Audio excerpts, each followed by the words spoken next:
killing. Kill them all off.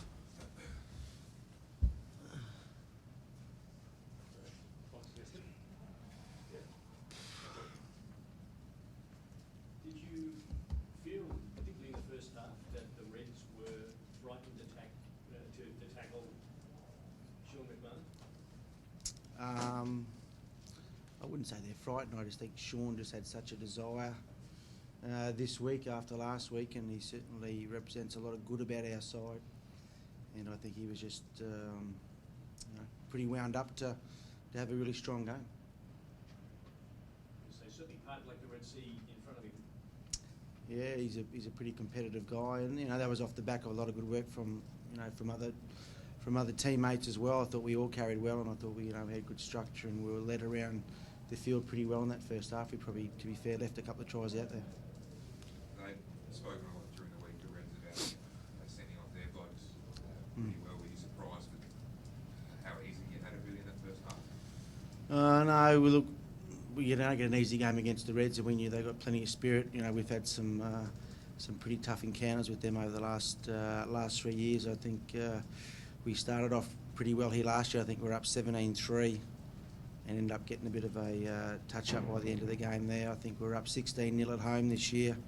Missed a kick to go 19-0, and we come back and defended for the last 7 or 8 minutes at 25-23 to win. So we certainly knew they'd come back. They got a couple of key pieces of their game, certainly scrum, line out, etc. And they got some pretty important guys there to leave, and that have put a lot of time into it. So we knew they'd respond. We just need to be better in the second half of controlling the ball. I think we only had 4 or 5 phases for 40 minutes, I think. So, we weren't surprised at all. Nick, did that charge down, I imagine you sort of run through the charge downs all the time. That just seemed to be happening in slow motion. It just always looked like you were going to get there. Try and get through as the 9, one of the roles for our team, get through and put pressure on, and it was just lucky, got a bit of a lucky bounce there.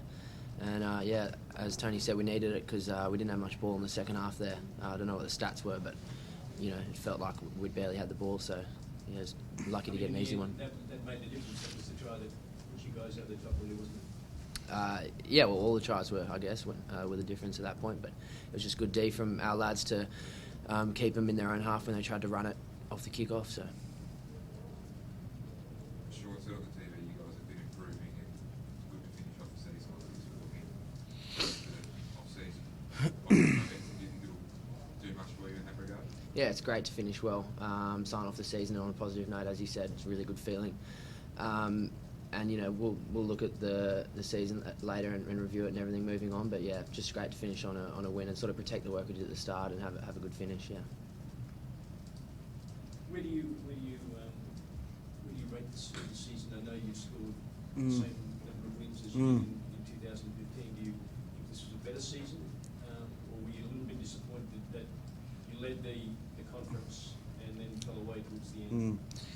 Yeah, it's an interesting one, Wayne. Look, in some cases we've made some steps forward, in other cases we've made a step backwards. It doesn't feel like a 7-8 season, I can tell you that. It feels like it feels a bit less, to be honest. We've been through a lot this year with regards to injuries, and tonight's, I think, it's only the second time this year that we've named a side on Tuesday and actually started the side on the Saturday. So we've had a few challenges to get through, but the players have been brilliant. They've responded really well, but we probably felt that we've stalled a little bit. I think we've made up some ground in the Australian Conference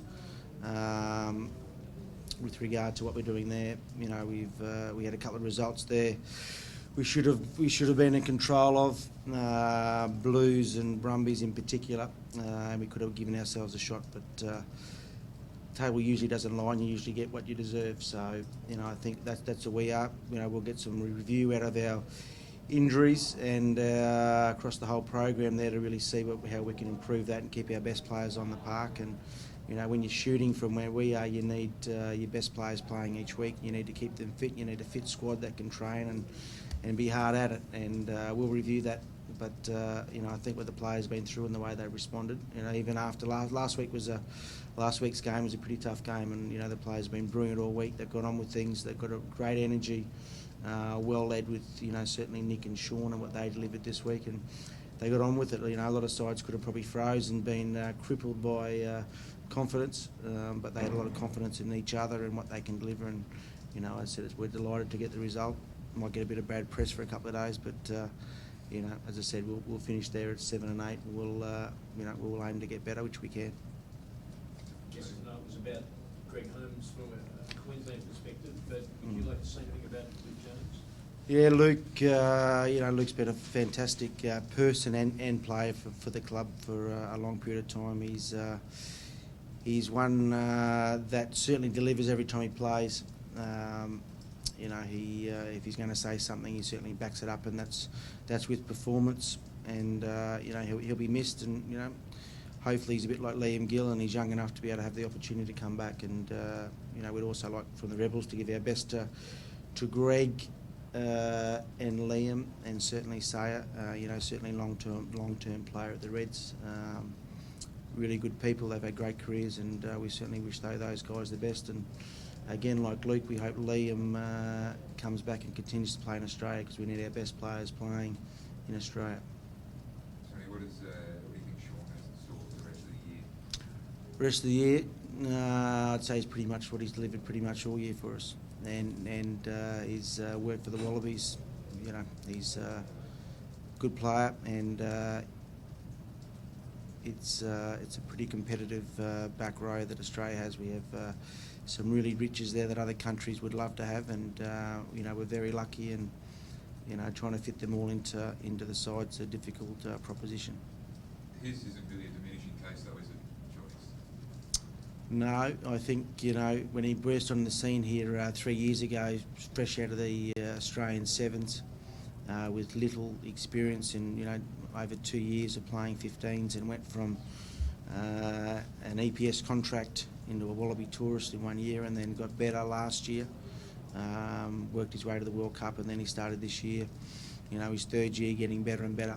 You know, that's a sign of someone who, you know, if you're getting improvement each year, that's a pretty special player. And you know, he drives himself hard, and you know, with the help of his teammates, you know, we'd like to see a few more guys in the Wallabies, and you know, that's what we need to keep getting better at, and we look to further our representation. Good, no worries. Cool. Thanks, guys. Thanks, guys. Cheers, guys. Thanks.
nice.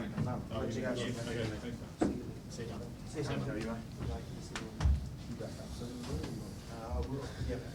Straight in the middle, old boy. You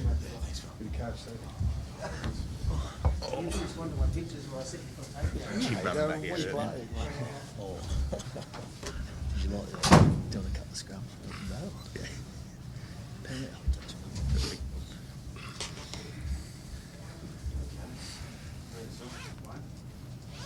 Oh, Greg, I'll ask the first question of you.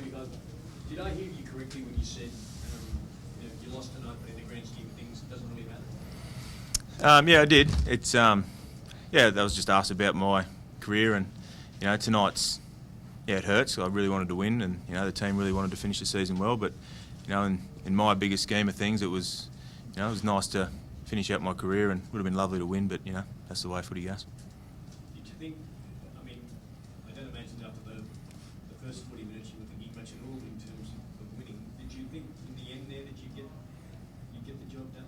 Yeah, absolutely. We had a pretty terrible start, but we knew if we got it together, we'd claw back into the game, which we did. And it probably just shows the calibre of young guys. When we ran them on, I thought they did a really good job, and the Reds. I think the Reds are looking good for the years to come. How do you explain it, Sophie, that's How do we explain it, Vince? Mate, disappointing. That's how you explain it. I thought our execution and our skills really let us down. I'm not sure of the exact stats, but I reckon at half-time, Rebels had potentially 65 to 70% possession of ball, and that was directly linked to our turnovers and our poor tackling in D. Is there any indication that was coming? It seemed like everyone was pretty revved up during the week.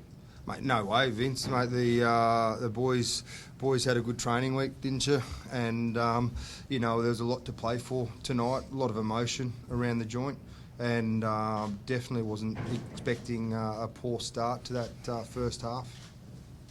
Billy, you happened to mention in the captain's run press conference how you're looking forward to playing Sean, and you felt that the guys were ready to play. That first half didn't seem to suggest that they were. No, mate, the first thing you learn in footy is make your tackles, and for some funny reason we didn't decide to rock up and make our tackles. So we made Shawnee look like a superhero out there, and he took us apart in that first half.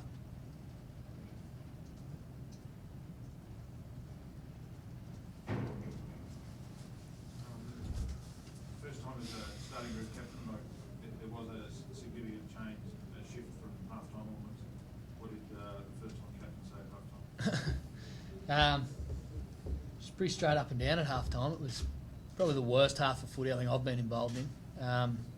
It's just the fact if you go out there and play like school kids, you'll get a score like that put on you. So we either go out there front up and enjoy what we do and turn the momentum, or we sit back and cop that and get a cricket score put on us. So we needed to work hard, stand up, stick it to them, and enjoy the second half as best we could. And I thought we really did kind of take that in our stride and sort it out for the better part of the second 40 minutes. You won't be here, obviously, Gilly, but do you think that message is going to get through to this group, that they can't afford to come out like that anymore? There's been a couple of stern lessons in the last 2 weeks.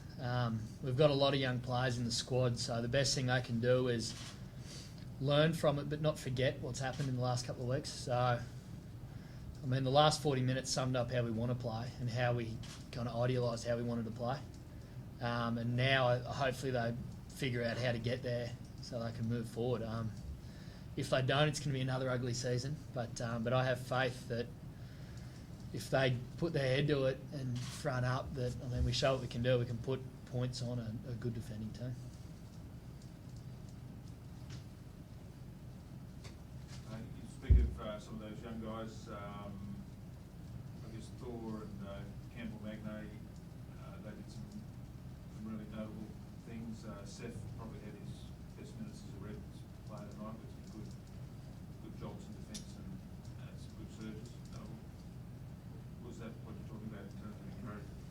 Yeah, mate, there's a lot. It's a very young squad. We've been speaking about it all year. We haven't tried to use it as an excuse, but hopefully they now realise that this has been a foundation for them to move forward.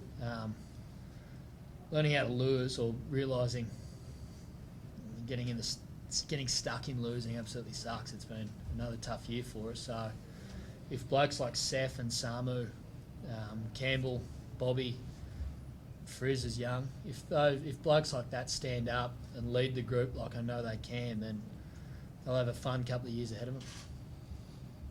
Those young kids came on in the second half, didn't they? And they didn't play with fear. They played. It would have been easy, couldn't it? You know, come out and let the scoreboard overawe you. But I just thought, you know, as we've mentioned, Campbell Magnay, Taniela Tupu, Luke Arntui when he came on in the back end of the game. They came out and provided some real punch for us and got us back in the game. And it was great for them to show that ability. What was said in the dressing room to Holmesy after the game? Oh, we haven't had the actual speeches yet, Jimmy. We've got all the families in the change rooms. I'm a very big believer that the family is an important part of this side moving forward. And we've got some presentations that we'll have after this press conference that we'll speak fondly about Greg's contribution to the state and also the other departing players. Holmesy, the bloke on your left there decided to take up coaching. Can you imagine Greg Holmes rugby coach at any stage? Or He's a qualified coach. If that makes it any easier. Mate, I haven't really given that any thought. Possibly down the track, but yeah, who knows? No idea at this point, mate. what was your precious moment from tonight, Holmesy, just in terms of a little thing perhaps that you experienced today, or a message you got from someone that meant a lot to you? I guess I think there was about 150 of my family and friends there down in the corner, so you know I didn't even know that they had organised that. That's pretty special, you know, win, lose or draw, they're always there for you throughout your career, and it was nice to have them all there. I think people travelled from a long way, and you know it was, you know, I literally just walked off the field and came in here, so I was out there for quite a while with all them, and you know to have that sort of support, it's pretty special. Okay. Thank you. Thanks, guys. Thanks, guys. All the best. Thank you. Thanks, Andy. Thank you, mate.